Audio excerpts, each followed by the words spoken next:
Bonsoir tout le monde, mon nom c'est Max depuis les États-Unis.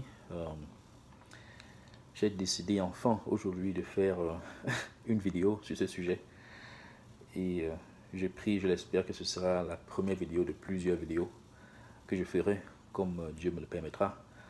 Euh, je sais que beaucoup de mes amis et confrères vont me reconnaître, que ce soit ici aux États-Unis ou alors en Europe ou alors au Cameroun. Euh, j'ai pris que où que vous recevez cette vidéo, j'ai pris que vous prenez la peine de l'écouter et de la prendre au sérieux. Et écoutez, écoutez. J'espère que ça vous sera bénéfique. Pour m'excuser, moi, ça fait plus de 10 ans que je suis aux États-Unis, donc parfois je parle en anglais, je parle en français. Je suis beaucoup plus apte en anglais qu'en français, donc il faut m'excuser parfois si je mélange l'anglais et le français. Pour ceux qui vivent aux États-Unis pas longtemps, comprennent ce que je dis. Bon, je fais cette vidéo parce que comme beaucoup de Camerounais, comme beaucoup d'Africains, comme beaucoup d'étrangers, nous avons grandi dans la parole de Dieu. Nous avons grandi dans la parole de Dieu et la première fois que j'ai reçu la parole, j'étais au Cameroun, je ne sais même plus à quel âge. Mes parents nous ont toujours amenés à l'église. Ils nous ont toujours amenés à l'église, à la cathédrale de Yaoundé. Et bon, je ne veux pas tirer de loin en large ou donner tellement de détails, je vais aller droit au but. Donc j'ai grandi au Cameroun catholique. J'ai eu à me frotter aux témoins de Jéhovah une fois. En fait, j'ai été introduit par eux, par un de mes très bons amis au Cameroun. Et j'ai eu une vision de la Bible intéressante quand je me suis frotté à eux. Contrairement aux catholiques, ils sont un peu plus dans la Bible, la lecture de la Bible et consort, quoi. Je n'ai vraiment jamais fait d'études de la Bible quand j'étais dans l'église catholique. Je n'ai jamais vraiment eu des enseignements approfondis. Je n'ai jamais vraiment ouvert la Bible pour lire vraiment ce qu'il y a à l'intérieur et voir ce que Dieu veut nous dire. Mais quand je suis allé vers les témoins de Jéhovah, j'ai eu l'opportunité de toucher la Bible dans ce sens-là. Et c'était vraiment intéressant. C'était vraiment intéressant parce que j'ai lu des choses qui m'ont impressionné. J'ai découvert le caractère de Dieu que je n'avais jamais découvert. Et ses lois et les histoires bibliques et consorts. Et il y a un livre, le livre Révélation, certains l'appellent Apocalypse. C'est un livre qui m'a toujours marqué. Depuis l'enfance, la première fois que j'ai ouvert ça, je me rappelle des jours après que j'ai lu une partie de ça, j'ai rêvé des trucs bizarres. Une femme assise sur une bête avec sept têtes et 10 cornes, un truc bizarre comme ça, quoi. Ça m'a un peu traumatisé, quoi. Bon, donc j'ai grandi au Cameroun et après, j'ai eu mon bac au Cameroun. Après, j'arrive ici aux États-Unis. J'ai fréquenté aux États-Unis, je suis devenu ingénieur de génie civil. Euh, comme tout bon Camerounais, ici, comme tout bon Africain, comme tout bon immigrant, je me suis battu pour trouver un boulot, survivre, les papiers, vous connaissez comment c'est. Bon, aujourd'hui, Dieu merci, je n'ai plus à dire avec les papiers. Euh, mais ma relation avec Dieu était très intéressante. Euh, je n'étais pas vraiment resté témoin de Jéhovah. Témoin de Jéhovah, pour moi, c'était beaucoup plus une expérience où euh, j'ai en fait j'ai eu l'opportunité de les fréquenter, mais sûrement jamais devenu témoin de Jéhovah. Je suis plus ou moins resté catholique. Et ici aussi aux États-Unis, je suis resté plus ou moins catholique parce que j'ai pas toujours j'ai fait l'université catholique et je continue à aller à l'église catholique. Et euh, tout a vraiment changé quand. Parce que moi j'ai fini en fait l'école en 2007 et fini l'école bachelor degree en 2007. Ça c'est bac plus 4 on va dire. Et c'est là donc que je m'en vais à New York. Quand je m'en vais à New York, déjà c'était la période de 2007-2008. Et vous vous rappelez, pour ceux qui,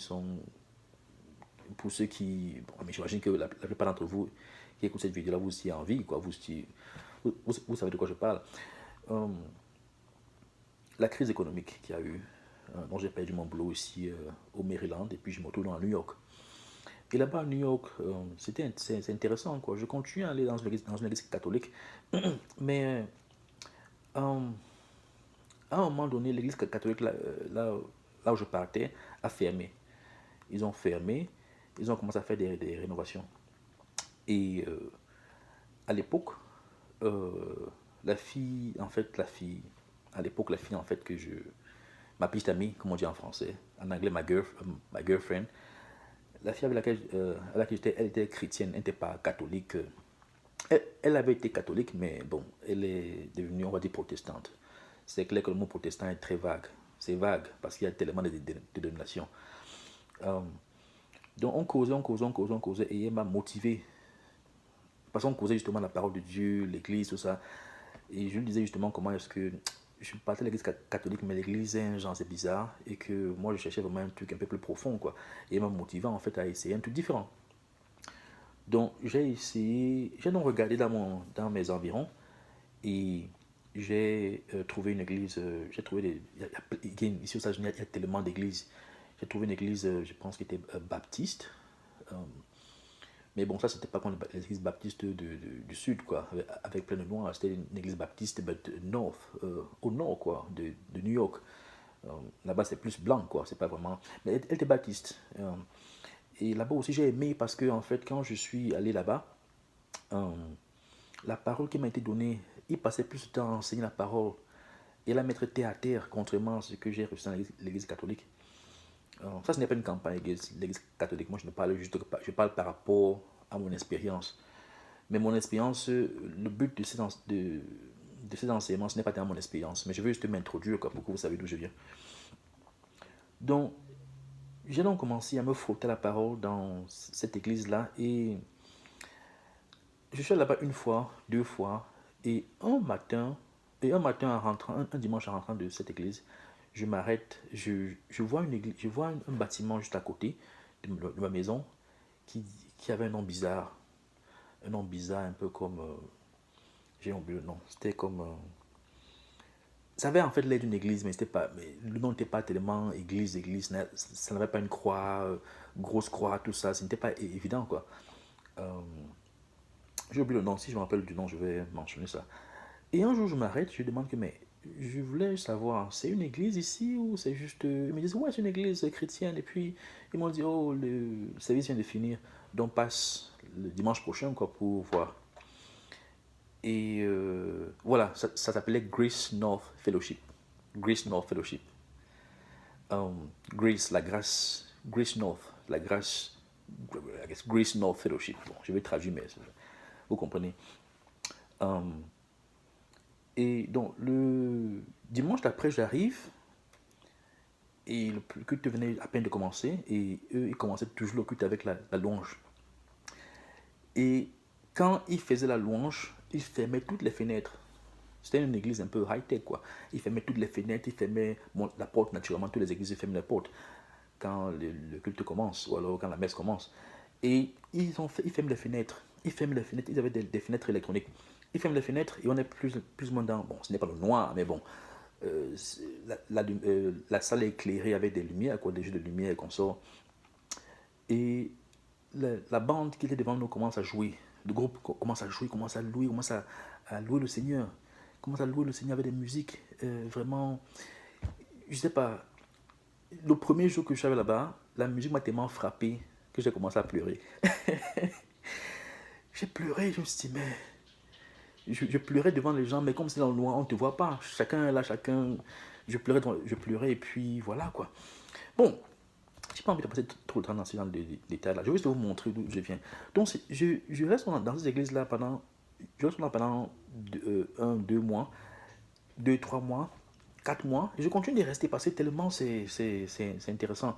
Après peut-être 6 mois, 5 mois, 6 mois, le pasteur dit qu'ils ont le Bible study, ils ont l'étude biblique qu'ils font chaque mercredi et jeudi pour ceux qui sont intéressés. Moi, ça m'a rappelé en fait l'expérience que j'ai eue quand j'étais avec les témoins de Jéhovah. Euh, L'étude biblique, j'ai vraiment aimé. C'est la première fois que j'ouvre la Bible, j'entre, je lis, et puis que j'apprends tellement de choses, quoi, des choses que je ne connaissais pas. Et quand le pasteur dans cette église à New York a mentionné ça, ça m'a rappelé ça en fait. Mais comme nous les hommes, nous sommes ce que nous sommes, mon cœur me dit, bon, déjà tu travailles à temps plein. Pour ceux qui vivent aux États-Unis, vous savez de quoi je parle. Tu travailles à temps plein, tu n'as pas le temps. Tu vas trouver le temps pour venir après le travail ou te reposer. Tu viens t'asseoir là avec des gens que tu ne connais pas, passer 2 heures, 3 heures à faire une étude biblique. Qui, voilà quoi, tu peux lire la Bible à la maison. Mais, comme on dit souvent, tu as deux voix qui te parlent. L'autre voix me dit, non, essaye. Tu as quoi à perdre. Viens au moins une fois, tu essayes, tu vois. Si tu n'aimes pas, tu laisses. Donc je viens dans le mercredi là, tellement l'étude biblique était sucrée que j'ai dit, mince. Je suis calé. Je suis calé comme ça. J'ai commencé à faire l'étude biblique avec eux. J'ai fait l'étude biblique là pendant près de 6 mois, 5 mois, 6 mois. Et après, le pasteur nous a encouragé que non seulement on devait faire l'étude biblique avec lui à l'église, mais c'est aussi bien si on commence à faire ils appellent ça small group. Les small groups, c'est là où on se retrouve chez quelqu'un on fait des groupes quoi en fait à l'église, et on se retrouve chez quelqu'un qui est prêt à offrir sa maison. Et, euh, et là-bas, on choisit un sujet, on choisit un topic, et puis on discute, et puis on cherche un sujet de prière quoi. Et j'avais déjà fait la connaissance de certaines personnes à l'église qui étaient tellement très gentilles avec moi. Et c'est donc là que l'un d'eux m'invite. Il s'appelait Dick. Il m'invite chez lui. Et avant même de m'inviter chez lui, il me dit déjà qu'ils sont en train de faire un groupe. Ils sont à passer complet. Ils cherchaient une dernière personne. Il a pensé à moi. Parce que j'avais l'air intéressant. Bon. C'est donc comme ça que je me trouve dans le groupe de Dick. Et on commence donc à faire notre Bible study chez lui. Donc, c'est comme ça que dans cette église-là, déjà, la louange était extraordinaire. Je suis arrivé au niveau où j'ai recommencé à faire l'étude biblique. Et après l'étude biblique, à l'église, je me trouve maintenant en train de faire l'étude biblique avec des compagnons de l'église à la maison. Et le groupe même dans lequel j'étais le plus jeune. Les messieurs là-bas avaient les 40 ans, 50 ans. Le plus vieux Dick, lui, avait dans les 70 ans avec sa femme. Et le plus jeune parmi eux, moi exclu, avait les 40 ans, 45 ans. Donc moi j'étais là, quoi, alors non, c'était quoi, 2000, on parle de ça fait 2009. J'avais quel âge 27 ans, 27, 28, 29. Je ne sais même plus. Oui, j'étais dans la. Soit je tirais vers la trentaine, mais ils étaient un peu plus âgés que moi, quoi. Donc, on a fait l'étude biblique, on a fait. Et c'était vraiment une période intéressante, quoi. J'ai pas envie de trop passer le temps dessus. Le but, c'est juste de vous montrer d'où je viens, quoi. Et pendant cette transformation-là, j'ai commencé à avoir plein de rêves. Plein de rêves. J'avais des rêves bizarres où j'étais attaqué, on m'attaquait de partout, ceci, cela. Bon, je ne vais pas entrer dans les détails. Il y a des rêves qui avaient des sens, des rêves qui n'avaient pas de sens, mais je voyais qu'il y avait beaucoup d'activités spirituelles autour de moi. Beaucoup d'activités spirituelles. Et au fil du temps aussi, parfois quand je partais au boulot, il y avait souvent des chaînes radio. J'ai même changé même le genre de musique que je suivais. J'ai changé. Il y avait des chaînes radio que je suivais à l'époque. Après, j'ai arrêté de suivre. J'ai seulement commencé à suivre la louange à la radio. Et parfois aussi, je cherchais souvent des émissions où des gens faisaient des études bibliques. Donc parfois, même en partant au boulot, je suivais l'étude dans la voiture. Et il y avait souvent des chaînes où certains invités venaient, des grands docteurs et consorts, ils venaient et ils parlaient des prophéties, ils parlaient des prophéties, ils cherchaient en fait des corrélations entre les prophéties et l'histoire actuelle. Comment est-ce que la Bible en fait explique le monde dans lequel nous sommes. Parce que si tu rentres, tu étudies l'histoire, tu étudies en fait les prophéties, et tu comprends ces révélations, en fait, tu comprends pourquoi est-ce que le monde est où il est, la période dans laquelle on est en train de vivre, les challenges qu'on est en train de traverser et ce qui arrive. Ça m'a rappelé en fait mon expérience que j'ai eue quand j'étais avec les témoins, où j'ai en fait déjà je lisais beaucoup la Bible à cette époque-là, mais j'ai aussi touché le livre d'Apocalypse, Révélation. Donc ça m'a ici à New York, ce désir est encore revenu en moi. C'est revenu en moi et c'est resté avec moi. Donc, ma copine à l'époque vivait au Maryland, moi je vivais à New York. Donc, elle avait donc suivi ce pasteur adventiste.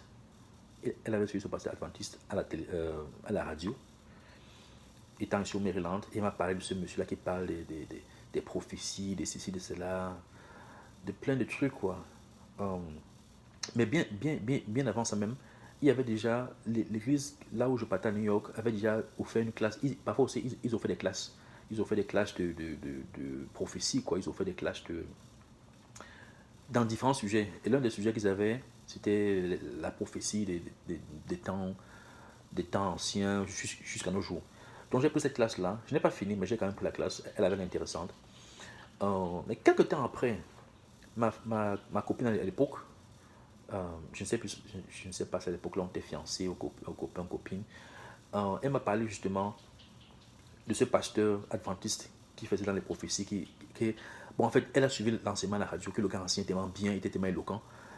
Et elle m'a envoyé certaines de ses vidéos. Donc on a suivi certaines de ses vidéos et on était vraiment impressionné par sa connaissance, son éloquence et consorts. C'est là que les adventistes, pour ceux qui les côtoient, sont beaucoup dans les enseignements des derniers jours, la préparation, les révélations, quoi. Ils sont beaucoup dans ce genre d'enseignement-là. Donc c'est là donc qu'on a commencé à faire des recherches, ou alors ça en fait développé, ça a développé en fait, pour moi particulièrement, ça a en fait agrandi, ça a en fait augmenté ce désir de vouloir comprendre le monde, comprendre la vie, comprendre pourquoi est-ce qu'on est là où on est, pourquoi est-ce qu'on arrive là où on est et qu'est-ce qu'il y a à venir, qu'est-ce qu'on doit faire. Parce que c'est ça l'un des problèmes majeurs euh, de, tout, de tout être humain. C'est clair qu'on a des désirs différents, des objectifs différents, mais beaucoup parmi nous cherchons Dieu. On cherche en fait comment dire, une explication à notre existence, à notre rôle sur Terre. Et bon, j'ai continué à faire des recherches, faire des recherches, faire des recherches, faire des recherches. Et à un moment donné, avec mon boulot, j'ai pu déménager et venir au Maryland. Et ça, c'était après qu'on se soit mariés. Et étant ici au Maryland, ma femme et moi, on partait déjà dans cette église adventiste. Et on a beaucoup appris là-bas. On a eu à faire l'étude biblique, on partait à l'église le samedi, c'était plus dimanche. Ça, c'est notre sujet. Et on faisait aussi les études bibliques. Et moi, particulièrement, j'étais vraiment intéressé par leur révélation, ceci, cela. Ça m'a vraiment captivé, quoi. Au-delà du fait que, bon, Dieu, les commandements de Dieu, les principes à suivre, comment être une bonne personne, tout ça, il y a aussi cet aspect prophétique, là, cet aspect apocalyptique, là, qui m'intéressait. Donc, j'ai appris beaucoup. Mais à un moment donné aussi, comme Dieu ne me laisse jamais sur place trop longtemps, j'ai aussi commencé à suivre certaines vidéos sur YouTube parce que à force de suivre ces genres d'informations, ça a créé en moi ce désir de vouloir euh, connaître plus. C'est donc là maintenant que j'ai commencé à faire certaines recherches sur YouTube, voir des pasteurs qui enseignent des trucs similaires et vice-versa. Et vice-versa. Et c'est même arrivé au point où j'ai même cessé de partir dans ces églises-là parce qu'en fait j'ai trouvé que bien qu'elle m'aidait, mais il y avait beaucoup d'autres choses que Dieu, moi je l'appelle Père, il y avait beaucoup d'autres choses que papa voulait que je... Bon, quand je dis papa, je ne parle pas de mon père terrestre, je parle de mon Dieu.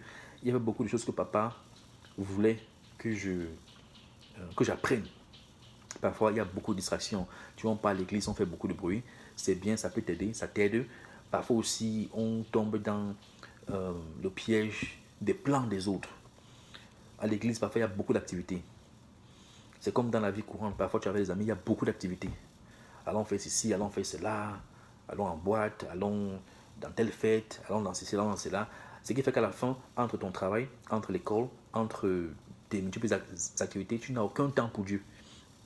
Donc, Dieu m'a carrément retiré de tout ça et j'ai commencé à rester beaucoup plus à la maison. À part le boulot où j'allais, je faisais beaucoup de recherches bibliques. Et au fur et à mesure que, comment dire, tout ce que j'avais appris, tout ce que j'apprenais, tout ce que je continuais à apprendre, ça n'a fait que augmenter ma connaissance, augmenter ma connaissance, augmenter ma connaissance. Et au fur et à mesure aussi que je grandissais de la sorte, je vais dire spirituellement, mon esprit se développait. Ce n'est pas que je faisais la magie, ce n'est pas que... C'est juste que tu te rends compte. En fait, je- mes rêves, j'ai commencé à avoir des rêves qui étaient exactement les rêves bibliques. Les rêves bibliques. Cette envie de vouloir comprendre les prophéties, cette envie de vouloir comprendre les temps, cette envie de vouloir comprendre qui je suis, pourquoi je suis ici là. Ça a commencé en fait...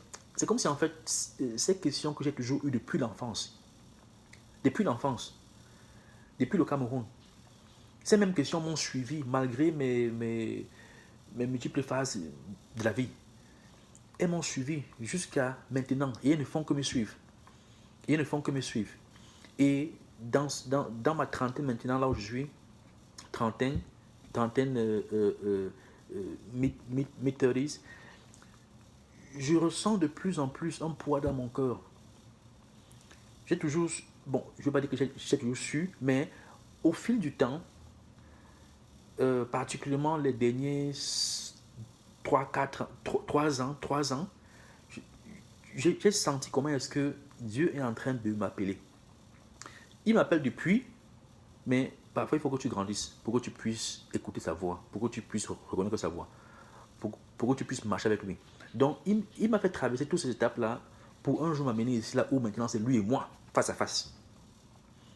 Et il m'a maintenant ouvert cette porte où maintenant il m'a introduit aux révélations qu'il a toujours voulu me révéler depuis l'enfance. Depuis l'enfance. Et maintenant, quand je m'assois, je regarde même comment est-ce que j'ai évolué. Non seulement à grandir en tant qu'enfant de Dieu, à obéir sa loi. Je ne suis pas parfait. Je ne suis pas parfait. Comme un homme, j'ai fait beaucoup de mauvaises choses. Mais ce n'est pas ça le plus important. Juste que je ne suis pas parfait. Mais il m'a aidé et il continue de m'aider. Et il m'a aidé et il m'aide à grandir jusqu'à présent. Mais j'ai toujours senti comment est-ce que il y a cet appel à moi. Il m'appelle. Donc, j'arrive donc au niveau où euh, maintenant c'est lui et moi et il m'enseigne.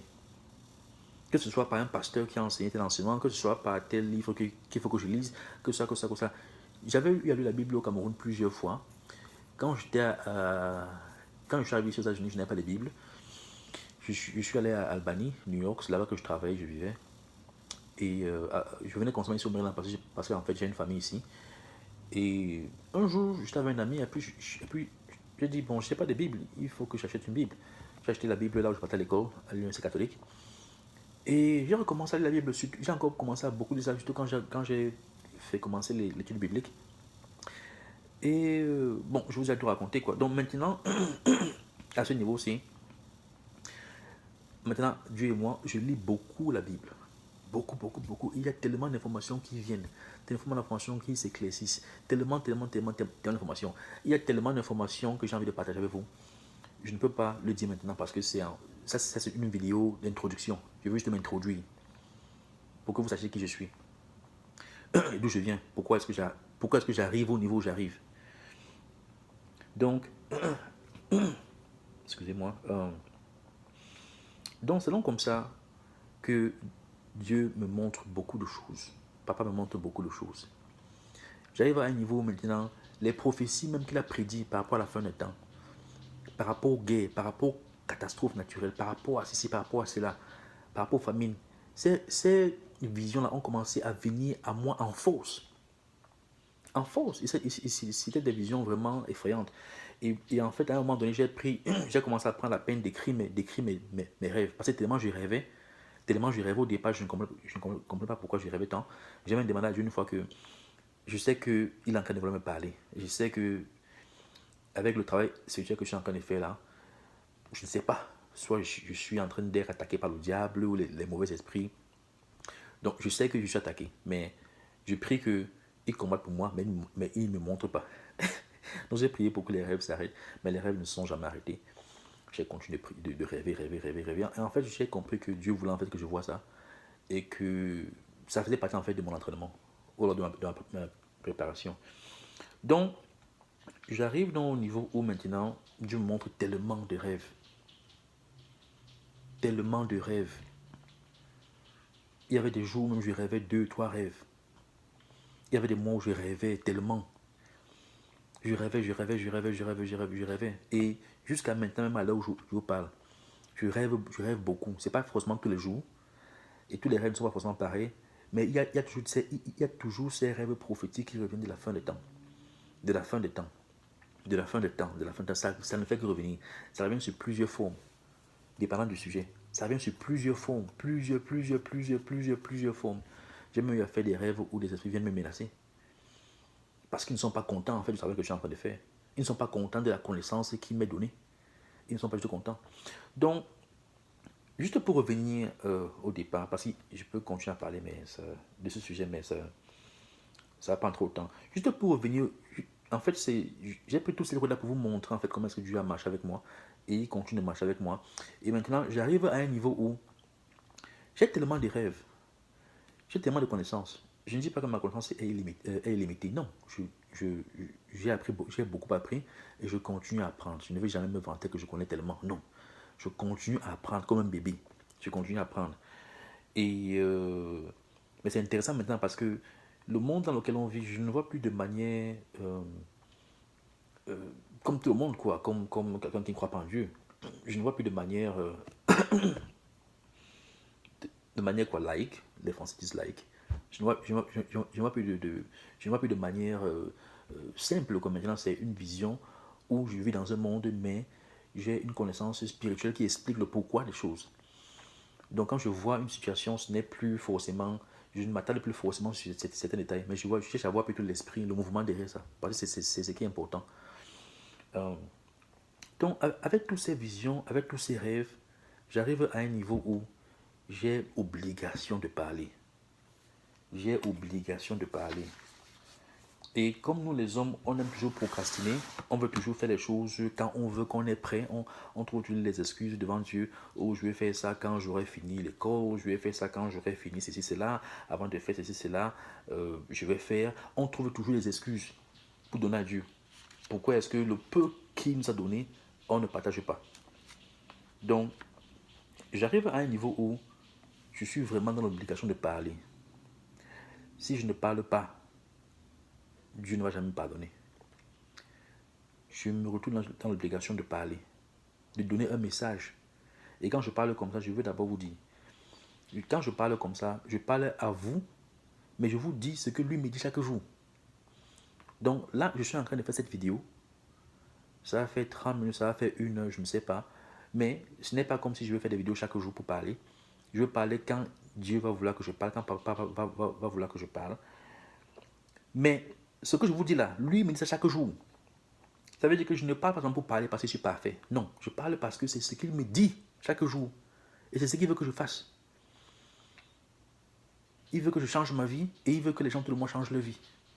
Que ce soit des gens que je connais personnellement, que ce soit des gens que je ne connais pas. Grâce à Dieu, aujourd'hui, on a l'Internet. Je peux faire une vidéo comme celle-ci-là et je vais la publier sur YouTube ou sur Facebook. Ceux qui vont la voir, j'espère que ça va vous édifier. Et puis, c'est le but. Si ça peut toucher les gens que je connais directement, si ça peut toucher même des gens que je ne connais pas, aux extrémités de la terre, ce sera la gloire à Dieu. C'est lui qui a permis que ce soit possible. Donc, je reçois tellement de rêves. J'ai eu à faire tellement de rêves. Par exemple, dernièrement, je vais prendre par exemple un rêve que j'ai eu à faire dernièrement, que je me rappelle encore fraîchement dans ma tête. J'ai eu à faire un rêve où j'étais à Yaoundé. J'étais sur la montée, pour ceux qui connaissent Yaoundé, qui connaissent la cité verte, c'est là où j'ai grandi. Je descendais la montée du parc. Mélène, la montée du parc là, la montée du parc, parce qu'il y a la route qui va en Colbison, il y a la route qui va au Imaban. La montée du parc, juste en quittant la Stivette là. Donc moi je descendais en allant vers la Stivette. Parce que d'habitude j'ai un ami que je dépose souvent. Quand il vient me voir, parfois je le dépose là, il prend la moto, le taxi. Donc c'est comme si je l'avais déposé. C'était à 6h du matin, 5h du matin, 6h du matin. Ça c'est un rêve que j'ai eu d'élément, ça fait peut-être 2 semaines. Et je descends donc pour aller à la maison et il y avait plein de gens en route. Il y avait plein de gens partout en route, partout. Et subitement, on voit, on était stupéfait en fait. Je marchais et on était stupéfait. Quand je parle, tout le monde qui était autour de moi. On était stupéfait en fait de voir, quand moi je regardais la lune, parce que c'était vers 6 heures, Le soleil se lève, la lune se lève, le soleil se lève, mais le soleil ne s'est pas encore levé. C'est d'abord la lune. La lune se lève, et quand la lune se lève, je vois 3 lunes. Et la rapidité avec laquelle la lune se levait, c'était un peu bizarre. Je dis que mais la lune ne se lève pas aussi rapidement, le soleil ne se lève pas aussi rapidement, mais c'est quoi ça? Ça est bizarre. Donc après, les 3 lunes se lèvent, après 2 lunes disparaissent, après une lune continue à monter au ciel, et après en montant subitement, ça devient un peu comme un avion. Je me suis dit, ah, peut-être que c'est un avion qui décolle. Et c'est amusant parce qu'en fait, dans ce qu'on a, il n'y a pas d'avion. Il n'y a pas il n'y a pas d'aéroport à côté pour dire qu'un avion va décoller à cette évêque. Mais bon, c'est un rêve. Et après, subitement, et la lune aussi, quand elle finit comme ça, elle disparaît. Elle s'assombrit. Après, je vois le soleil se lever aussi. Le soleil, lui, ne s'est pas levé en 3, il s'est levé en 1. C'était un soleil. Il se lève et il descend rapidement, comme une parabole, quoi. Comme un ballon qu'on a tiré, après ça redescend. Il se lève rapidement et il descend, le soleil descend. Et je me dis intérieurement que mais ça c'est bizarre, le soleil ne se lève jamais aussi rapidement. Pourquoi le soleil peut se lever aussi rapidement et se coucher aussi rapidement? Et quand le soleil descendait, à un moment donné, le soleil s'est assombri. Et c'est là donc, dans mon rêve, que l'esprit me rappelle. Parce que, comme je dis, l'esprit m'enseigne, l'esprit m'enseigne, ou alors la Bible m'enseigne, comment me comporter en tant qu'être humain chaque jour. Je ne suis pas parfait, mais il fait l'effort de servir Dieu et d'obéir à sa loi. Mais l'Esprit aussi m'enseigne les prophéties à venir, les révélations à venir, le pourquoi des choses. Donc quand j'ai vu cette prophétie-là, cette vision-là dans mon rêve, c'est là donc que dans mon esprit, dans le sommeil, je me rends compte que, hé,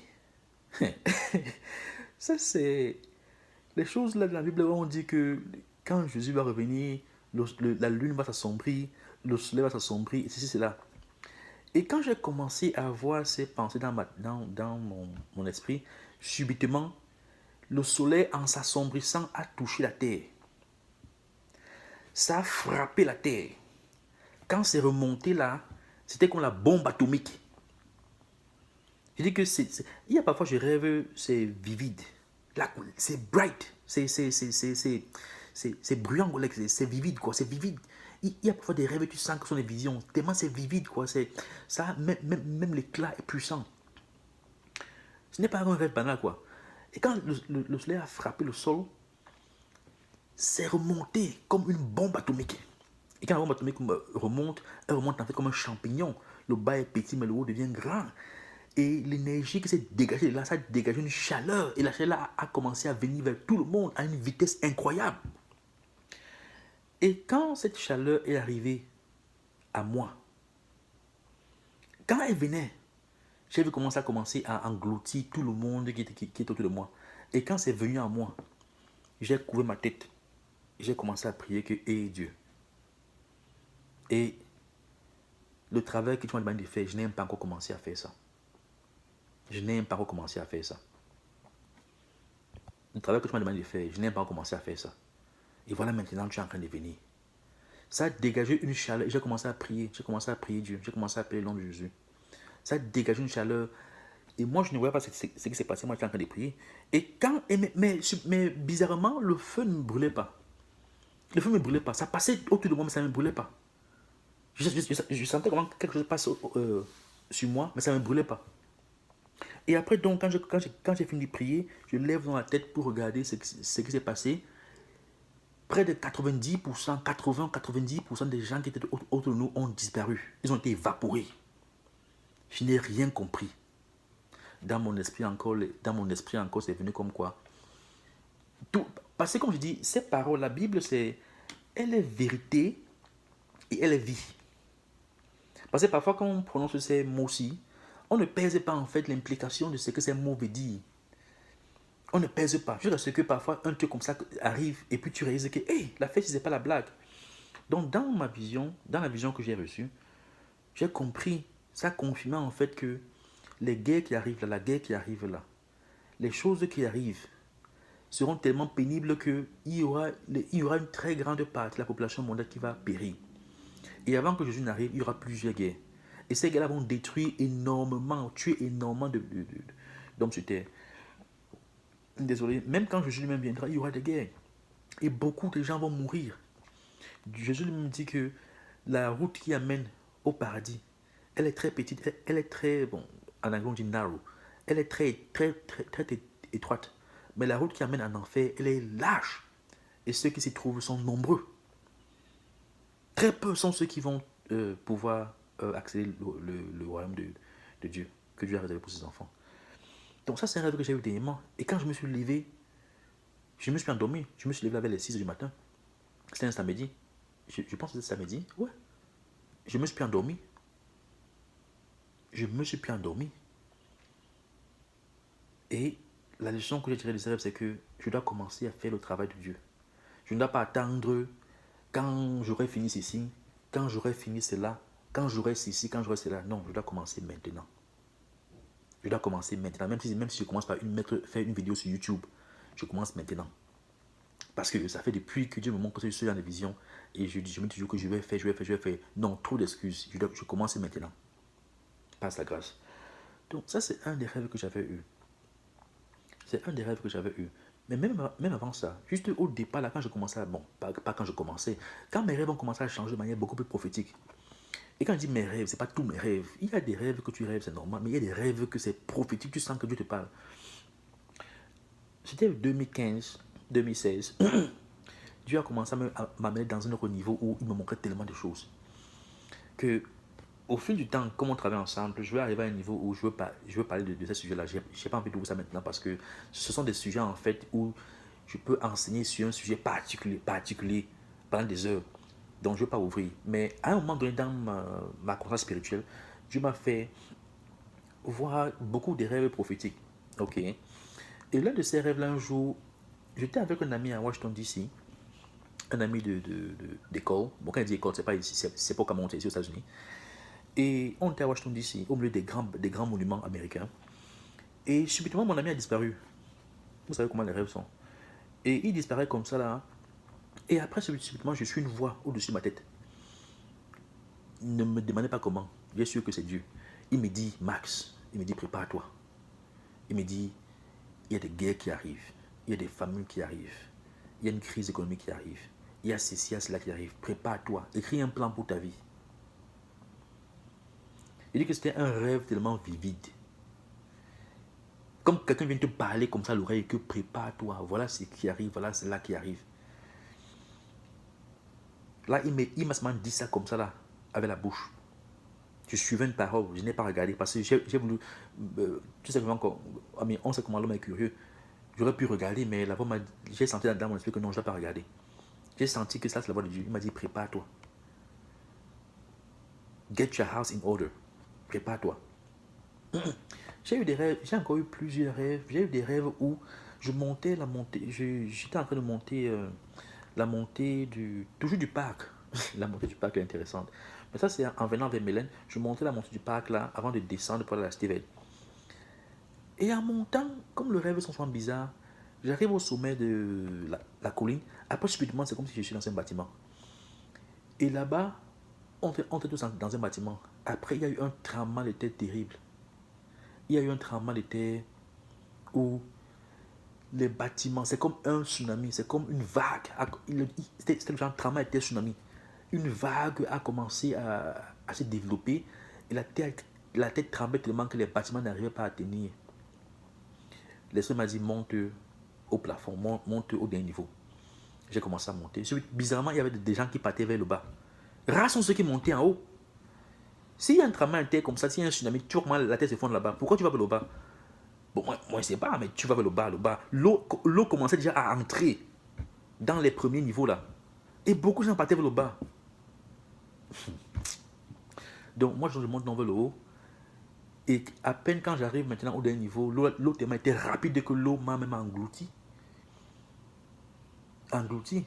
Et après, j'ai commencé à prier. Après, subitement, c'est un peu comme si j'ai soulevé ma tête au-dessus de l'eau. Et là, je me suis réveillé. Ça c'était plus ou moins la même période là où Dieu m'avait demandé de me préparer. J'ai aussi fait un rêve où il y avait des guerres au Cameroun. Et les guerres sont vraiment bizarres. Parfois, tu rêves un rêve où tu es au Cameroun. Bon, j'imagine que je rêve beaucoup du Cameroun parce que je suis camerounais, je ne sais pas. où il y avait de l'insécurité au Cameroun. Il y avait ceci, il y avait cela, il y avait des mouvements. Tantôt c'était le Cameroun, tantôt c'était le Liban. Tantôt c'était un peu comme le Middle East, le Moyen-Orient. Il y avait des troubles, il y avait ceci, il y avait cela. Les présidents se cachaient, les protégeaient. Des trucs bizarres comme ça là. J'ai aussi fait des rêves où je voyais en fait les enfants américains, des jeunes soldats américains qui partaient du côté de l'Orient, du côté de l'Est, on va dire, l'Orient. Ils partaient là-bas armés. Et du côté de l'Est, il y avait des missiles qui venaient. Et les missiles, là, en fait, tuaient les enfants américains. Et les enfants américains ont commencé à revenir à l'Amérique avec les bras coupés, pieds coupés. Ils fuyaient. Parce qu'en fait, la guerre qui arrive, là, les a dépassés. Ils fuyaient. Il y a tellement de rêves. Je ne peux pas tout me rappeler. Je donne juste quelques-uns, juste pour vous donner une idée. Il y a des rêves que j'ai eu à faire où je voyais comment les enfants d'Israël rentraient. Nous, les enfants d'Israël, on rentrait dans la terre promise. Nous, les enfants d'Israël, on rentrait dans la terre promise. Dans la Bible dit comment est-ce que quand vous lisez l'Ancien Testament, je n'ai pas le verset moi ici, mais que les enfants d'Israël, en fait, quand ils vont rentrer, ce sont les étrangers qui vont les ramener dans leur terre. Ça c'est un autre sujet que, quand je vais ouvrir ça, beaucoup parmi vous seront surpris. Certains parmi vous, peut-être déjà, savent où je vais en venir avec ce sujet particulier, mais beaucoup seront surpris. Donc, c'est un peu tout ça. Il y a tellement de rêves de fin de temps que j'ai dans ma tête.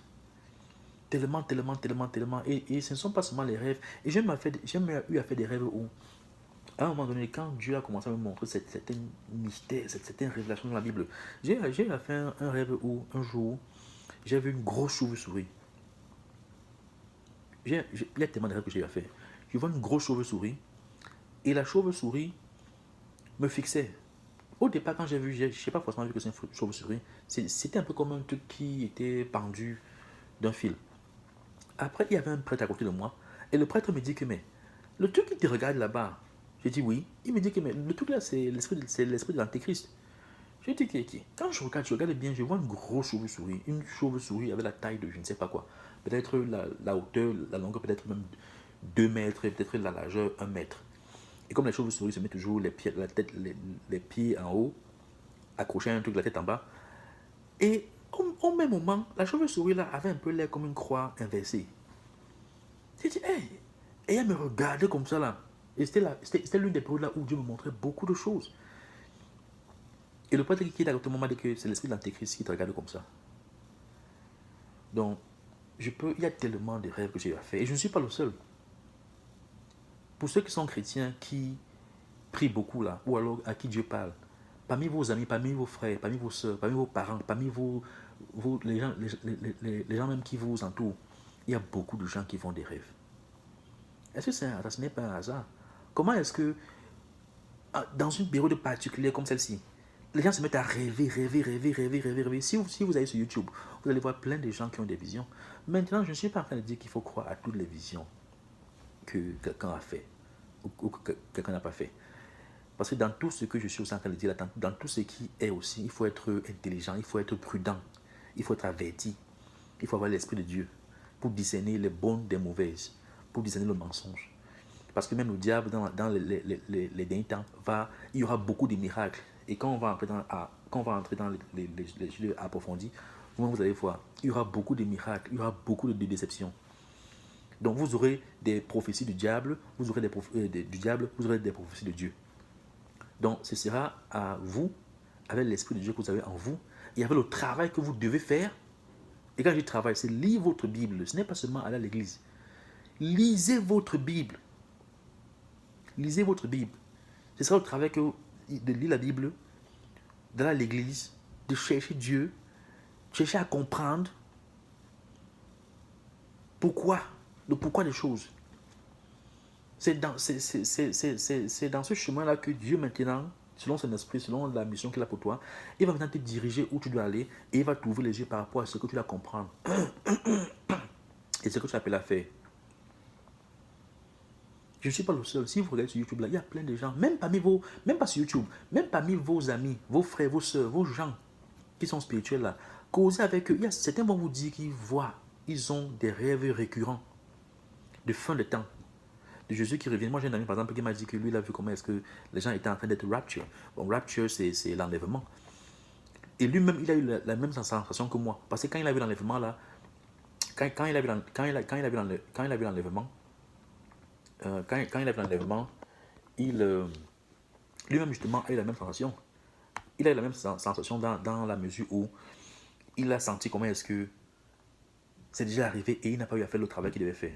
Et lui-même s'est senti mal. Et on a causé de ça. Dans la même période là où moi j'ai mon rêve, là, lui aussi là, il a eu son rêve, là où il y avait l'enlèvement. Pour ceux qui ont eu l'enlèvement dans. C'est dans plein. Tu as ça dans Révélation, ou alors certains appellent ça Apocalypse. Tu as ça dans les actes, tu as ça dans le Nouveau Testament, même l'Ancien Testament parle de l'enlèvement. Donc il y a plein de gens autour de nous qui ont ces visions-là, qui ont ces sensations-là. Donc il faut se poser la question, pour ceux qui sont intéressés, comment subitement on a tous les mêmes sensations d'une manière ou d'une autre? Différentes personnes dans différents pays. J'ai même eu à voir une vidéo d'un musulman là, un imam. Lui-même, la façon qu'il enseigne, elle est tellement impressionnante. J'étais impressionné par l'enseignement de ce monsieur-là. Lui-même aussi dit qu'il rêve chaque jour, au moins même 8 rêves comme ça, là, même par jour, par semaine, même 8 rêves. Où il y a la guerre, il y a ceci, il y a cela, lui-même. Et dans la Bible, qu'on va lire, il y a des gens que Dieu va choisir, à qui il va révéler des choses. Il y a des gens qui va choisir, à qui il va révéler des choses. Il y a des gens que Dieu va choisir, à qui il va révéler des choses.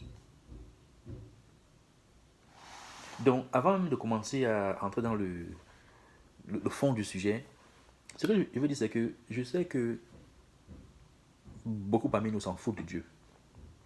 Il y a des gens qui s'en foutent de Dieu. Pour ceux qui s'en foutent de Dieu, moi, il n'y a rien que puisse faire pour eux. Moi, Dieu m'a envoyé de parler, donc je parle. Si quelqu'un s'en fout de Dieu, c'est encore lui et Dieu. Qui croit que Dieu existe ou qui ne croit pas que Dieu existe ou c'est le jour qu'il va mourir, il va ressusciter, il va voir Dieu en face, lui-même va comprendre. Avant même de ressusciter, il va voir Dieu. Parce que je vais vous montrer un passage où la Bible explique ce que tu vois quand tu meurs. La Bible explique ce que tu vois quand tu meurs. Avant même de ressusciter là, pour le jugement dernier, il va se rendre compte que Dieu existe. Donc, pour ceux qui ne croient pas en Dieu, moi je ne sais pas ce qu'il peut faire pour vous. Pour ceux qui tâtonnent encore entre Dieu et le monde, si là, gars, réveillez-vous. Réveillez-vous. C'est tout ce que je peux vous dire. Réveillez-vous. Et quand je dis réveillez-vous là, c'est qu'il vous faut l'Esprit Saint. Il y a un voile sur vos yeux. Réveillez-vous. Et même moi, ce voile-là, j'avais ce voile-là. Parce que quand je regarde où j'étais et où je suis aujourd'hui, je ne dis pas que je suis arrivé. Personne n'est jamais arrivé. L'apôtre Paul a dit qu'il continue à se battre jusqu'au jour où il meurt. Donc moi, je continue à me battre. Je ne suis pas encore arrivé. Mais quand je regarde où j'étais aujourd'hui, c'est le jour, la nuit. Le jour, la nuit, dans le contexte où la compréhension des choses, la réalisation du monde dans lequel tu es. Donc pour ceux qui t'attendent encore entre est-ce que Dieu existe ou est-ce qu'il n'existe pas ou l'affaire ici même tout ça, gars, mon frère, réveillez-vous. Réveillez-vous. C'est tout ce que je peux vous dire. Et je sais qu'il y a plein de pasteurs autour de vous, il y a plein de prêtres autour de vous, il y a plein de ceci, il y a plein de cela, il y a les bons, il y a les mauvais. Mais que de prendre les excuses et dire comme quoi, oh, les pasteurs là, ce sont des voleurs, les prêtres sont des voleurs, tel est cela, mon ami qui est chrétien, c'est un menteur. Donc pourquoi non? Ne justifie pas ta vie par rapport aux autres. La Bible n'a rien de mauvais. Si quelqu'un apprend la Bible et après son comportement ne reflète pas ce que la Bible est en train de dire, ce n'est pas la faute de la Bible, c'est la faute de la personne qui enseigne, c'est la faute du messager. C'est la faute du messager. Et quand tu seras jugé, tu ne seras pas jugé par rapport à l'erreur que ton pasteur ou ton prêtre a fait, tu seras jugé par rapport à ce que tu as fait. La Bible dit qu'on sera jugé par rapport à ce qu'on connaissait. Alors, on est à une ère où la Bible est même sur les applications, sur les téléphones. C'est partout. Il y a les églises partout. Il y aura un temps où les églises ne vont pas exister. Donc tout ça, c'est la grâce de Dieu. La compréhension des choses est en train d'augmenter. Ce n'est pas un hasard. La Bible dit que dans les temps-ci, il y aura une augmentation de la connaissance. Pas seulement dans le domaine historique, mais même dans le domaine de la religion, même dans le domaine de la Bible, le domaine de la vérité.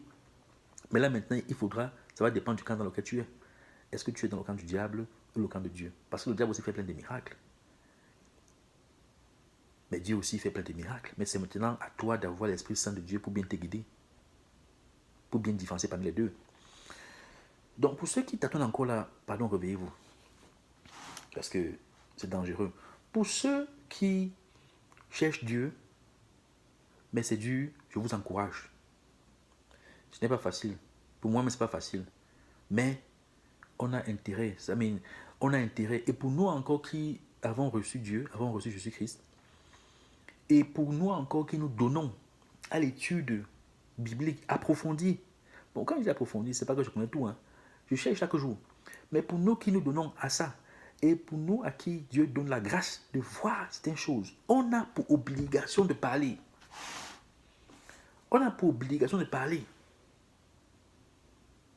On a pour obligation de parler. Si je ne parle pas, je ne peux jamais être en paix. Je ne peux jamais être en paix. Je dois parler. Ça doit sortir de ma bouche. Est-ce que ce que je vous dis là sera extraordinaire? Non.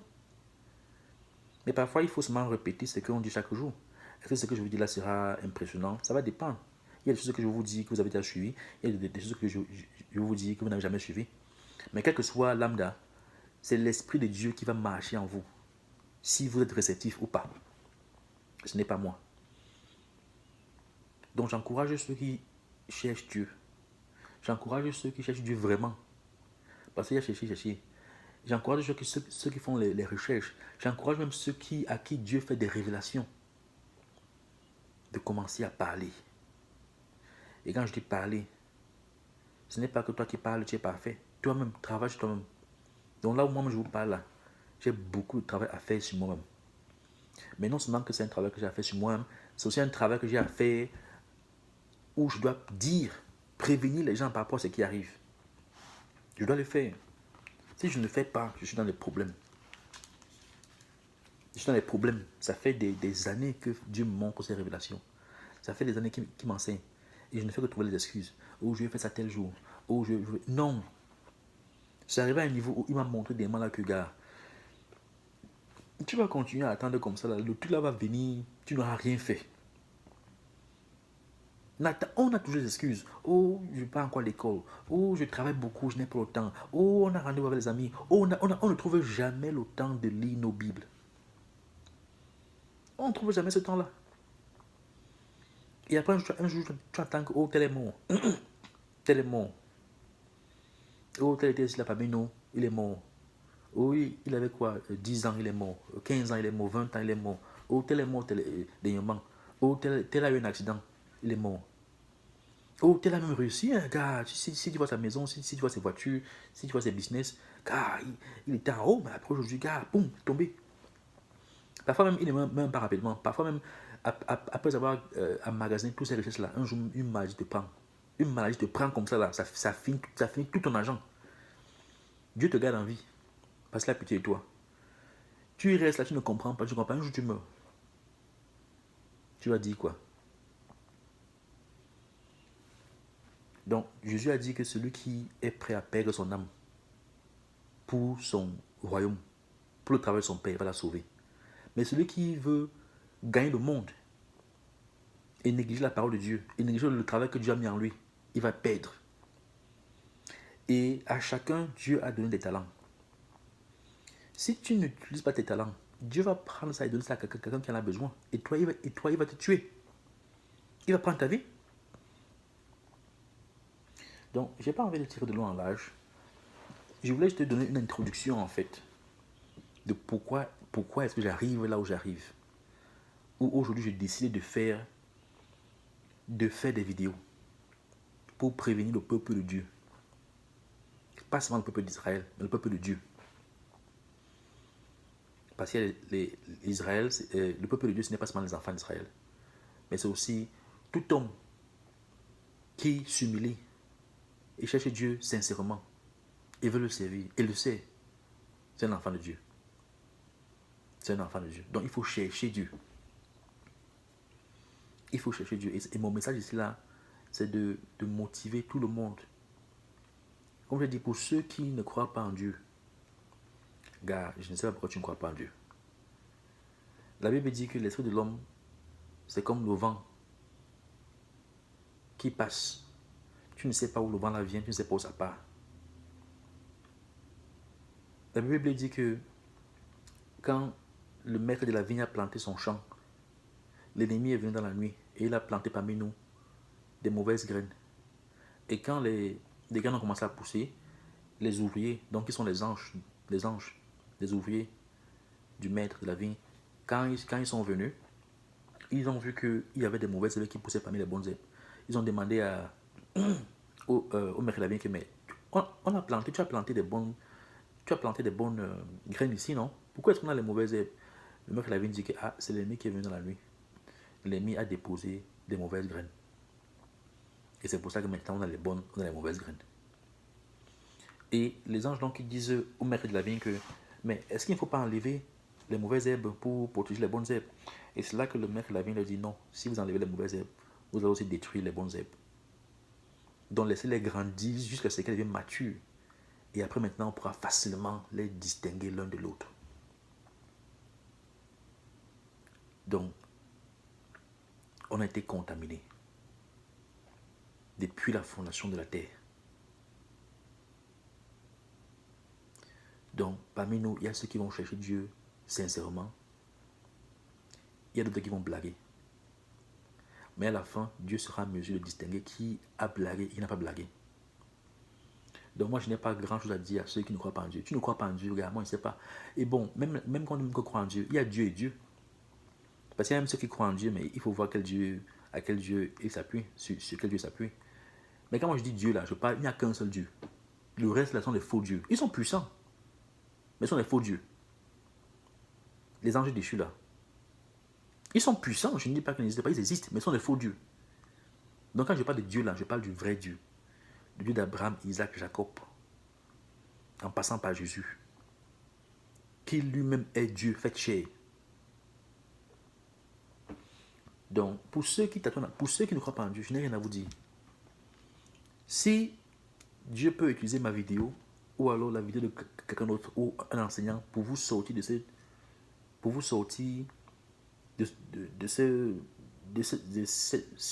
aveuglement-là, c'est une bonne chose. Mais c'est l'esprit qui fait le travail, c'est pas moi. Moi, je suis juste un vaisseau. Mais si vous ne sortez pas de cet aveuglement-là, ça veut dire que vous êtes une mauvaise graine.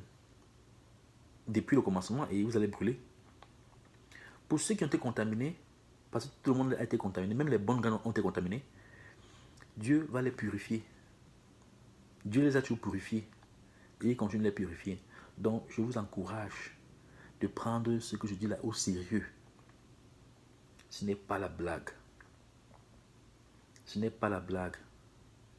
Parce que c'est impressionnant. Je trouve que les temps dans lesquels on vit sont impressionnants. Les prophètes, à l'époque, qui annonçaient la venue du Christ, ont rêvé de voir Jésus-Christ. Ils ont rêvé que ce soit David, que ce soit les Samuel, que ce soit les Moïse, que ce soit même Abraham à qui Dieu a révélé ça, Abraham, Isaac, Jacob, que ce soit les Jérémie, les Isaïe, ils ont rêvé de voir Jésus-Christ. Mais ils n'ont pas vu. Ceux qui ont vécu au temps de Christ ont vu les miracles qu'il a fait, ont vu ce qui s'est passé. Et ils ont vu le mouvement qui s'est levé après qu'il soit parti. D'aujourd'hui, on a ce christianisme. Même comme aujourd'hui, le christianisme est devenu ce qu'il est devenu. Ça, c'est notre sujet. Les gens aussi, les prophètes aussi, à qui Dieu a montré la fin des temps. Parce que Dieu a montré la fin des temps là à Adam. Il a montré ça à Enoch. Il a montré ça à Methuselah. Il a montré ça à Noah. Il a montré ça à Abraham, Isaac, Jacob. Il a montré ça à Moïse. Il a montré ça à plein de prophètes. Jésus m'est venu, Jésus m'a parlé de ça. Et il continue de nous montrer ça. Et ce qui est encore, nous, l'avantage qu'on a aujourd'hui, c'est que l'histoire est continue. L'histoire est continue. Et il y a des choses que les prophètes ont vues, ils ont prédit, c'est arrivé. Quand c'est arrivé, ils n'étaient pas forcément en vie. Parfois, ils étaient morts, parfois, ils ont vécu. Par exemple, quand tu parles des prophètes comme les Isaïe, les Jérémie, la plupart des prophètes, là, ils ont vécu au temps de Babylone, du règne de Babylone. Donc, quand ils prophétisaient, là, quelques années après, c'est venu. Donc, c'était parmi eux comme Isaïe, comme Jérémie. Ils ont vu, comme Baruch, ils ont vu. Dieu leur a montré un truc qui est arrivé peut-être 10, 15 ans après. Ils ont vu. Il y a maintenant les prophéties aussi que euh, certains n'ont pas pu voir parce qu'elle était tellement lointaine. Mais les prophéties là ne sont pas seulement des prophéties, que ce sont des belles histoires. Ce sont des choses, ce sont des événements réels qui sont passés et qui continuent de se passer. Mais le problème, c'est qu'on vit dans un monde où le monde séculier a pris sa route et le monde religieux a pris sa route. Ce qui fait que maintenant, tu ne sais pas forcément si ce que le monde religieux raconte est valide. Nous, ce qui est valide, c'est la science. Si la science ne dit pas qu'un truc est vrai, c'est pas vrai. Aujourd'hui, la science dit un truc, l'église dit autre chose. Si ce que la science dit, si ce que la religion dit n'est pas vrai, donc ce n'est pas valide. C'est ce que la science dit. Et si ce n'est pas prouvé, on ne croit pas. Mais la science, là, vous savez d'où ça vient. Est-ce que vous savez qu'il fut un temps où il n'y avait pas de distinction entre la science et la religion? C'était un. Pour ceux qui sont égyptologues, pour ceux qui étudient l'histoire, pour ceux qui ont étudié les civilisations, les prêtres, là, c'était des scientifiques et des religieux. C'était des scientifiques et des religieux. Si tu vas jusqu'à les premiers empires comme l'empire sumérien, c'était des scientifiques, c'était des religieux. Il n'y a pas de différence. Mais c'est quand on tombe dans les affaires des renaissances là et les développements qui sont produits, tu as maintenant une séparation entre l'église et le séculier. Comme ils appellent le séculier, il n'y a pas de différence. Il n'y a pas de différence. Quand tu vois un peuple comme Israël, Israël était dirigé par les prêtres. Oui, tu avais le roi, mais c'était les prêtres qui établissaient la loi. C'est eux, les prêtres établissaient la loi. Ce n'est pas que tu n'as pas de distinction entre l'église, la loi de l'église et la loi de l'État. C'était une seule loi. Et ce n'était pas qu'Israël qui fonctionnait comme ça, c'était une seule loi. Et beaucoup de ces peuples-là avaient des dieux. Et c'est comme ça qu'ils fonctionnaient. C'est comme ça qu'ils fonctionnaient. Donc, mais aujourd'hui, on a un niveau où l'Église dit un truc, les mouvements séculaires disent, les sens disent ceci. Et on a embrouillé par les différentes vagues de ceci, cela. Donc, nous sommes dans une période où l'avantage qu'on a, c'est qu'on a la Bible. On a la Bible. Et on a l'histoire. Pour ceux qui sont intéressés. Tu as la Bible, tu as l'histoire. Assieds-toi, lis. Demande à Dieu. Et ce qui est amusant, c'est que, ce que moi je trouve fascinant, c'est que la perspective que tu reçois de la Bible par rapport à l'histoire, elle est très simple. C'est pas toujours évident de comprendre, mais elle est très simple et elle est limpide et elle va droit au but. La Bible dit que la parole de Dieu est comme une épée à double tranchante. Double tranchante. Ça divise même l'esprit et l'âme. Elle est tellement précise.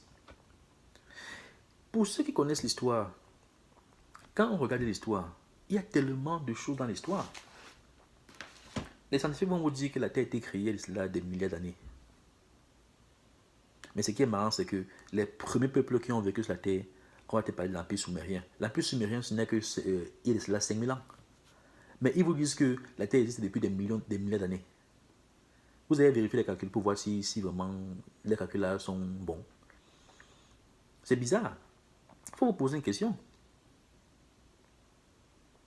Faut vous poser une question. Donc l'avantage que nous on a, c'est que on a l'histoire et on a la Bible. Si Dieu t'ouvre tes yeux, tu vas voir qu'il n'y a pas de différence. La différence avec l'histoire, c'est que l'histoire qu'on a aujourd'hui a été écrite par les hommes. Elle a beaucoup d'informations. C'est une très bonne ressource. Je ne dis pas que ça a été écrit par les hommes pour dire que c'est mauvais. Non. L'histoire qu'on a aujourd'hui, elle a beaucoup d'informations et elle a beaucoup de ressources. La différence, c'est que les gens qui vous donnent cette histoire-là, ils vous donnent ça avec un agenda. Ils vous donnent ça avec un agenda. C'est comme tu peux utiliser une information, une même information, avec deux fins spécifiques. Si tu connais la vérité sur quelqu'un, quelqu'un, tu peux détruire la personne avec cette vérité-là. Comme tu peux la protéger, l'aider avec cette même vérité. Tu vois. Tout dépend de comment tu présentes cette vérité-là. Donc c'est un peu ça. Et non seulement c'est aussi bon, j'ai décidé de faire ce premier enseignement en français, parce que parfois je vais faire les enseignements en anglais, mais j'ai décidé de faire ce premier enseignement en français, parce que quand Jésus a commencé son ministère, Jésus d'abord est né, c'était un juif, un enfant d'Israël. Ça avait été prédit qu'il devait venir sur terre et venir dans la tribu de Juda. Quand il a commencé avec les enfants d'Israël, particulièrement avec la tribu de Juda. Donc moi je suis camerounais, né à Yaoundé, je parle français. Mais cette vidéo, c'est pas seulement aux Camerounais, c'est aux Africains. Tous les Africains. Je sais que ce sera un peu difficile pour ceux qui parlent anglais d'écouter cette vidéo, mais il y aura aussi des vidéos que je vais faire en anglais. Mais si vous avez des amis aussi qui parlent anglais et vous pouvez interpréter pour eux, interprétez. Si au fil du temps, quand je sors les vidéos, vous trouvez des trucs intéressants dans mes vidéos et vous pouvez partager avec vos amis qui parlent anglais, partagez. Donc, je décide de parler en français parce que je veux toucher mon peuple, mes frères qui sont répartis dans le monde entier, qui parlent français. Je sais que certains de mes frères aussi parlent anglais. Donc, il y aura des fois où je peux faire l'enseignement en anglais. Je veux parler à mon peuple, mes frères, qu'on vit dans une période très intéressante. Et on a intérêt à s'y réveiller. Les choses qu'on voit ne sont pas forcément... Ce que tu vois avec le monde qu'on voit avec nos yeux là, ce n'est pas... L'image qu'on te présente n'est pas réelle. Elle n'est pas réelle. Quand je dis elle est... Bon, peut-être qu'elle n'est pas réelle, elle n'est pas réelle. En fait, elle est réelle, mais elle n'est pas... La façon qu'on te la présente n'est pas bonne. Ce n'est pas bon. Le message qu'on te donne par rapport à cette image n'est pas bon. C'est en fait un message qu'on te donne pour te détourner. Pour te séduire et te détourner. Mais si tu vois le message qu'on te donne, ou l'image qu'on te donne avec l'esprit, avec les yeux de Dieu, tu vas voir que l'image là, en fait, elle est fictive. Elle n'est pas vraie. Mais le seul moyen pour faire la différence, c'est la parole de Dieu. Donc j'espère que quand on va commencer, ces vidéos vont vous bénéficier. La première vidéo, je voulais faire une vidéo très simple. Une vidéo où je me présente, je vous montre d'où je viens. Pour que vous puissiez voir où j'ai commencé, où je suis maintenant. Et je voulais aussi particulièrement partager. Parce que j'ai ce truc à moi que je ne peux pas garder. Il faut que je partage. Il faut que je partage. Et je voulais aussi dire un dernier truc avant de commencer. Les prophètes que Dieu a toujours choisis ont toujours été haïs. On ne les a jamais aimés. Prenons seulement le cas d'Israël. Israël a toujours tué ses prophètes. Parce que les messages que Dieu a envoyés par ses prophètes n'étaient pas bons. Pour eux. Et ils ne voulaient pas entendre ça. Donc ils ont tué ces prophètes-là. Ils sont haïs. C'est pour ça que je dis que s'ils m'ont haï, ils vont aussi vous haïr. S'ils m'ont persécuté, ils vont aussi vous persécuter. Donc je sais que il y a des gens qui vont m'insulter, dire que celui-là c'est un fou. Il a eu 2-3 rêves, il pense qu'il comprend tout. Il a lu la Bible, il pense qu'il connaît tout. Il y a des gens qui vont m'insulter. Mais dans la vie, si, chacun est né seul. Chacun meurt seul. Donc, que chacun fasse son travail. Si ce que je dis là t'aide, bien. Si ça ne t'aide pas, mon frère, tu fais ce que tu as fait. Donc, avant même d'aller dans certains passages pour ressortir ce qui va se passer dans la fin du temps, je voulais juste te donner un bref aperçu. Il y a plusieurs Bibles que j'ai. J'ai des Bibles en français, j'ai des Bibles en anglais.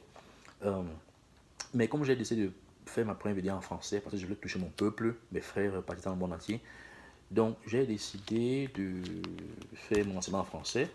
Et la Bible que j'ai ici avec moi est en français. Mais bon, en français, anglais, italien, tant que tu peux lire, tant que tu lis la langue et tu la comprends, l'essentiel c'est de comprendre. Je sais qu'avec tellement de traductions, il y a c'est un passage qui n'ont pas forcément le même poids.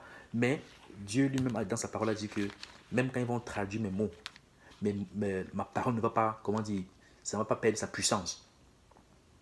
Il dit ça dans, il dit ça dans plusieurs livres de la Bible, même dans le livre d'Enoch. Il y a plein, bon, ça c'est notre sujet. Mais il dit, et même dans la Bible normale, je n'ai juste pas le verset en tête, il dit comment est-ce que même quand les gens vont chercher à changer les mots, même quand les gens vont chercher à changer, traduire tout ça là, la Bible ne va pas perdre sa valeur. Ça va garder sa valeur. Et Dieu s'est assuré qu'on ait quelque chose avec nous, pour nous guider. Non seulement qu'il a laissé la parole, cela qui est vérité, mais qui est aussi vie. Mais pas sa parole, pas son esprit, il nous guide. Donc, juste, et je sais aussi que parmi vous, il y a peut-être des gens qui connaissent mieux que moi. Donc, s'il fait des erreurs, pardonnez-moi. Je ne suis pas un expert. Je suis un amateur. Je ne suis jamais allé dans le séminaire pour apprendre la Bible. J'ai aussi appris ça comme ça. Comme je vous ai expliqué là, mon parcours. C'est comme ça que j'ai appris. Parfois aussi, j'écoute certains pasteurs. Parfois, j'apprends. Donc, je ne suis pas expert. Donc, s'il y a des informations que là où je suis un peu naïf, excusez-moi. Mais le but, c'est que je veux juste partager ce que Dieu lui-même m'a enseigné. Donc, la Bible elle-même, la Bible, c'est un livre historique.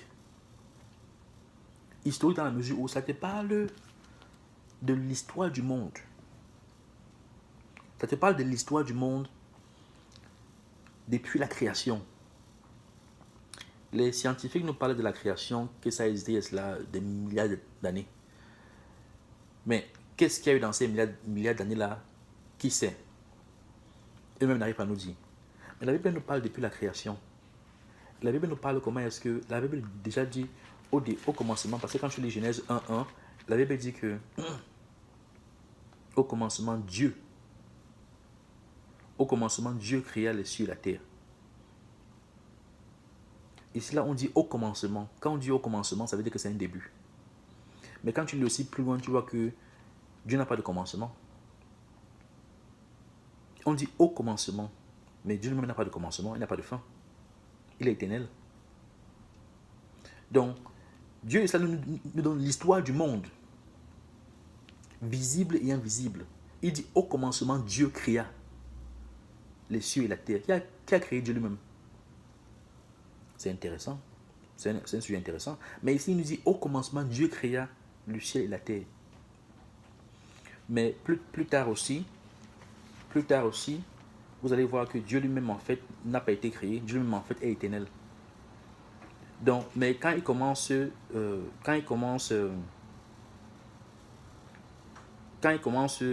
à écrire la Bible, il commence au commencement. Mais ce commencement, ce n'est pas son commencement à lui. Il est éternel. Donc, il commence là par la création et il va jusqu'à ce que les gens appellent la fin des temps. En réalité, il n'y a pas de fin de temps. Bon, je sais que parfois je veux dire ce genre de choses-là, les gens vont dire que mais qu'est-ce que le gars se raconte? Non, écoutez très bien ce que je suis en train de dire. Quand on dit fin de temps, c'est un peu comme si, quand tu écoutes ça de manière littérale, fin de temps, c'est un peu comme si fin, il n'y aura plus rien après ça. Non, Dieu n'a pas dit qu'il y aura une fin, après il n'y aura rien. Parce qu'on dit fin des temps. C'est la fin de quel temps? Donc, il commence ici là par la création. Parce qu'avant la création, la création n'existait pas. Lui, il est au-delà de la création. Il est éternel. Et parfois, on parle de fin de temps. Mais ce n'est pas la fin de temps en tant que tel. Il faut comprendre ce que fin de temps veut dire. Fin de temps ne veut pas dire que, ok, après qu'il juge là, c'est fini. Il n'y a plus rien. Non, il y aura la vie. Mais je veux juste vous donner un bref aperçu de la Bible. Ok. La Bible, Genèse, nous parle. Genèse, en fait, c'est la fondation. Ça parle de la création du monde. Ça parle du premier homme que Dieu a créé. Mais il faut aussi comprendre que le Genèse, il y a beaucoup d'informations qui n'ont pas été données dans Genèse. Il y a beaucoup d'informations. La Bible qu'on a aujourd'hui, c'est en fait des anciens écrits hébreux qui ont été réécrits en différentes langues. Par exemple, l'Ancien Testament elle-même avait été traduit en grec à un moment donné. Quand Jésus est venu sur terre, les gens pensent que les premiers écrits chrétiens étaient en grec. Comment ça pouvait être grec alors que Jésus lui-même est hébreu? Et Jésus est venu pour ses frères hébreux. Et même avant même que la parole aille vers les gens des autres nations, ça va commencer par ses propres frères. Donc comment la Bible, les premiers écrits là allaient être en... Par exemple, ici, là, quand tu vas dans le Nouveau Testament, tu as le livre des Hébreux. Et c'est adressé particulièrement aux Hébreux. Donc comment on va écrire aux Hébreux en grec? Est-ce que c'est tous les Hébreux qui comprenaient grec? Non. Donc, les livres originaux de ces... Et je sais que certains ne vont pas être d'accord avec ce que je dis, mais les livres, déjà, on est d'accord que le livre original, Ancien Testament, était hébreu. Donc, ça, il n'y a pas de discussion avec ça. Même les nouveaux livres, même les livres du Nouveau Testament étaient aussi hébreux. Parce que ce sont les Hébreux qui ont écrit ça. Ce sont les Hébreux qui ont écrit ça. Et beaucoup de ces livres étaient destinés aux Hébreux eux-mêmes. Avant d'aller aux autres nations. Donc, tous ces Hébreux à qui on parlait là, si imaginons on leur donne des livres en grec, ils vont comprendre quoi? Est-ce que c'est tout le monde? Je sais que le grec était, c'est un peu comme l'anglais. Aujourd'hui, l'anglais, tout le monde parle anglais. Bon, quand on dit tout le monde, c'est pas tout le monde. C'est pas tout le monde. Si tu as des frères qui viennent de l'Afghanistan, de l'Irak, de la France, tout ça, c'est pas tout le monde qui parle anglais. L'anglais est la langue internationale qui domine le monde. Mais c'est pas tout le monde qui parle anglais.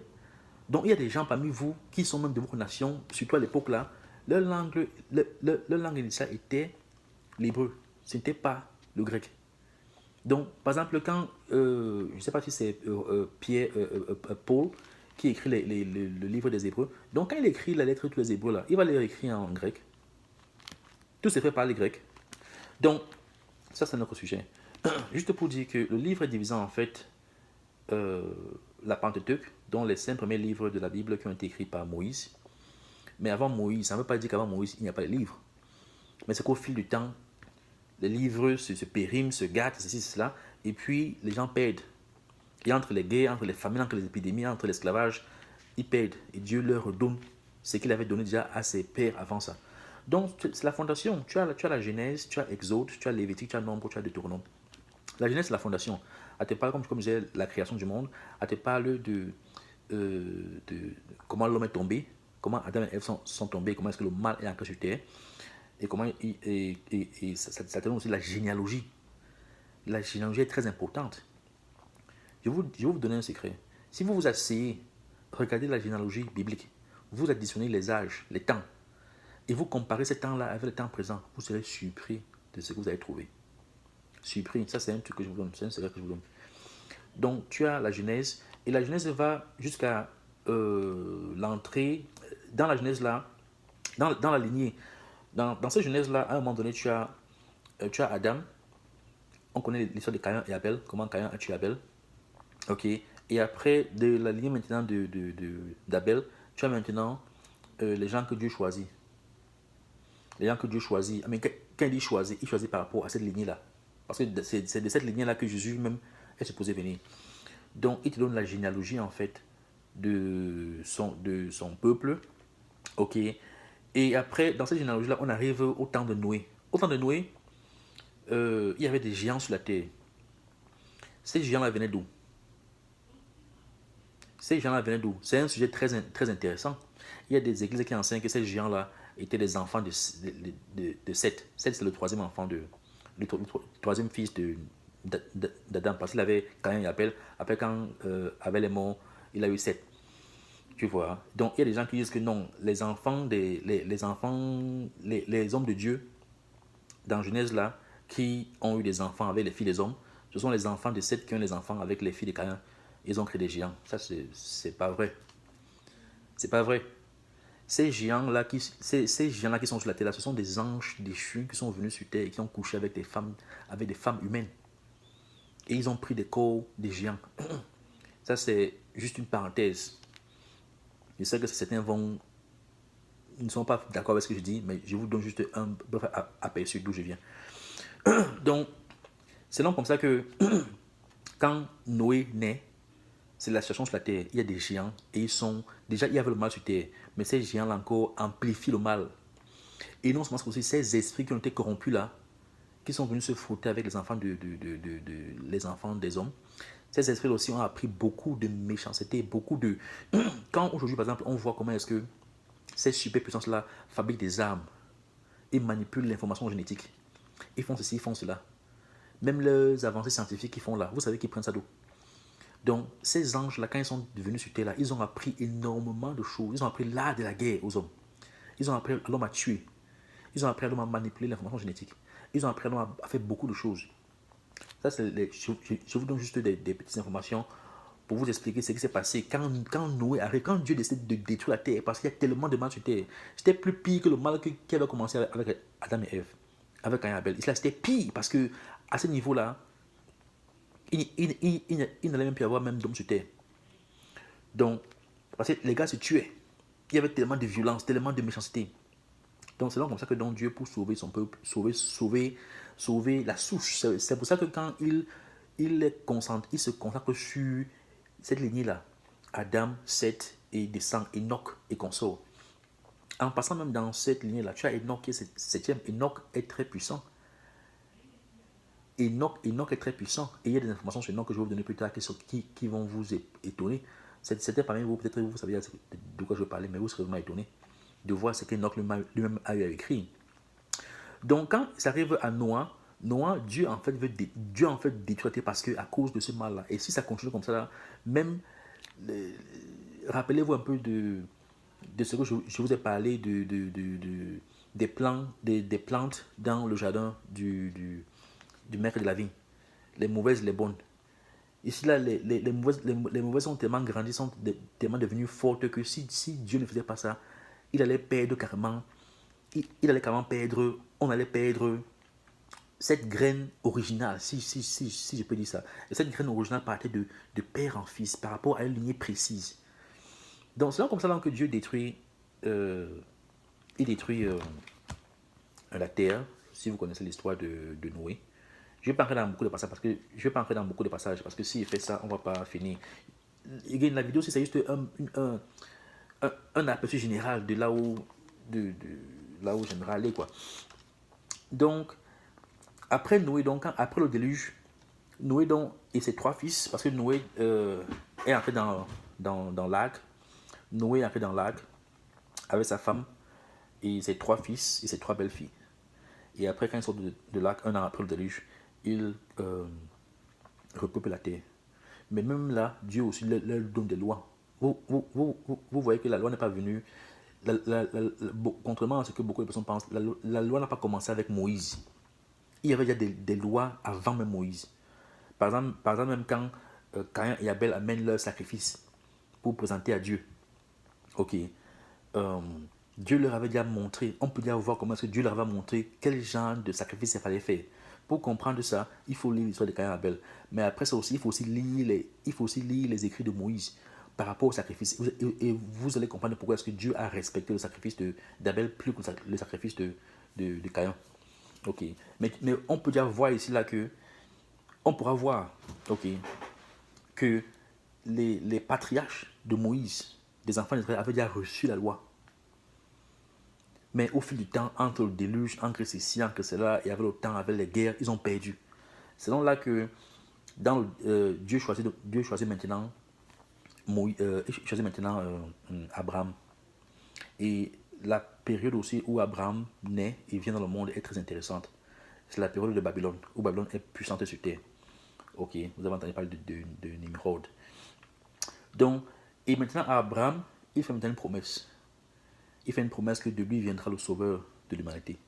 Non seulement ça aussi, de lui aussi viendra une famille, un peuple qui va être devant lui, devant sa face. Et ce sera un peuple de prêtres, et un peuple de rois, et un peuple de prêtres. Ok. Et donc d'Abraham, tu as Abraham, Isaac et Jacob. Mais quand je donne cette lignée-là, il y a plein d'autres gens qui sont venus de ces gens-là. Par exemple, d'Abraham, tu as Ismaël. D'Isaac, tu as Edom. Mais je focalise beaucoup plus sur la lignée qu'il a choisie. Ok. Et maintenant d'Abraham, Isaac et Jacob, de Jacob maintenant vient ses 12 fils. Ces 12 fils, on connaît l'histoire. Ils se retrouvent en Égypte, après qu'ils aient vendu leurs frères. Et après, ils vivent en Égypte. Et après, au départ, c'était la belle vie. Leur frère était au pouvoir.